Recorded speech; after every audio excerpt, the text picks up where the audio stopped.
2025 going to be a year where we're going to get a bunch of waves of a lot of bugs. And this year, it's going to be a tough one. There's going to be a lot of flu bugs later on this year. There's going to be a lot of weird bugs later on this year. There's going to be a massive, massive wave of sick people. So one problem with the flus and the C that's coming again over and over again, the RSV and the norovirus, the SARS, and all the other different ones, like the bird bugs. The problem with all these is if you don't have your foundations intact and you're not cleaning out some of the garbage, getting some of the metals out, knocking back some of the pathogens, it becomes too much of an overload. Everybody's getting sicker. It's what's really happening. You'll see. Why do you think health is taking over? Because everybody's getting symptoms and everybody's getting sicker and sicker.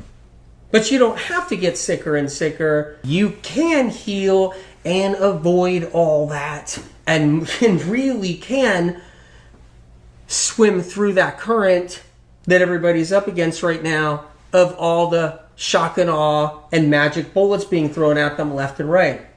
You need to have the core foundational strength in your healing so that you can hold strong and then move forward, especially with the bugs to come.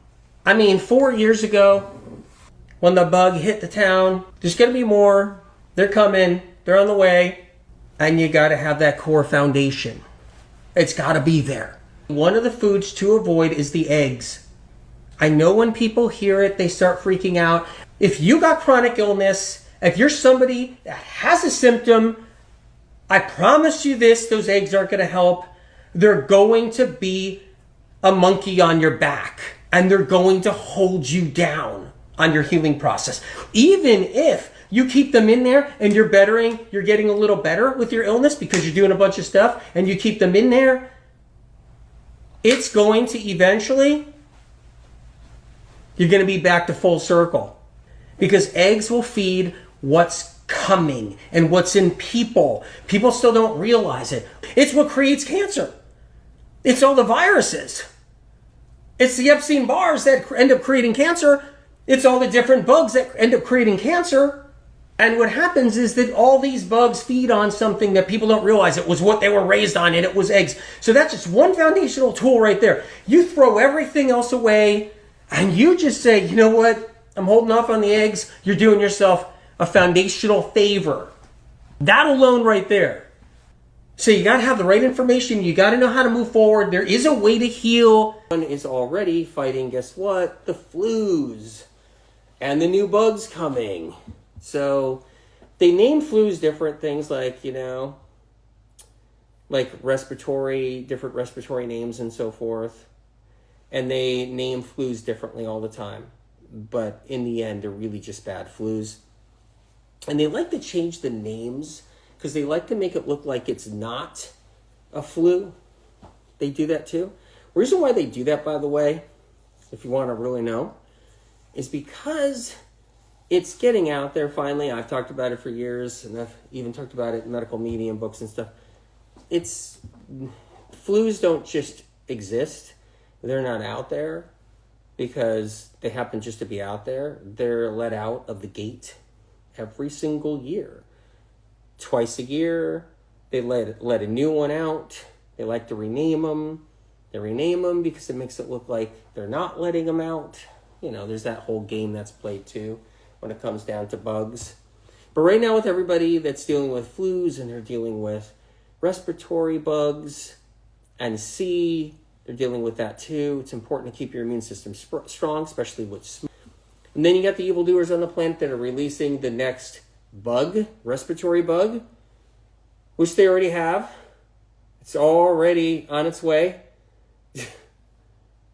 Next few months, people are going to be coughing their guts out. So it's important to protect the immune system. Let's just be straightforward on that. Really important. So nobody's stopping the next bug they're releasing. Nobody's stopping the sea trails just because there's smoke. They still keep all that in. All that's happening, and the smoke, and the blaze. Yeah. Plus other stuff too. And that's how it's done. People still don't realize it. All the different pathogens that were actually raised in labs and manufactured by classified medical research science. Many, many years ago, they used eggs to do it. All the suffering people have right now is from the herpes viruses. It's from the herpes simplex 1, herpes simplex 2. It's what creates cancer. It's all the viruses. It's the Epstein-Barrs that end up creating cancer. It's all the different bugs that end up creating cancer. And what happens is that all these bugs feed on something that people don't realize. It was what they were raised on, and it was eggs. So that's just one foundational tool right there. You throw everything else away, and you just say, you know what? I'm holding off on the eggs. You're doing yourself a foundational favor. That alone right there. Sure, you want to go grab the magic bullets left and right and everything else. But that's the big one right there. Okay? That's the big one. Viruses feed on toxins equals cancer. Viruses staying alive because they feed on eggs so they can feed on toxins and create cancer. There you go.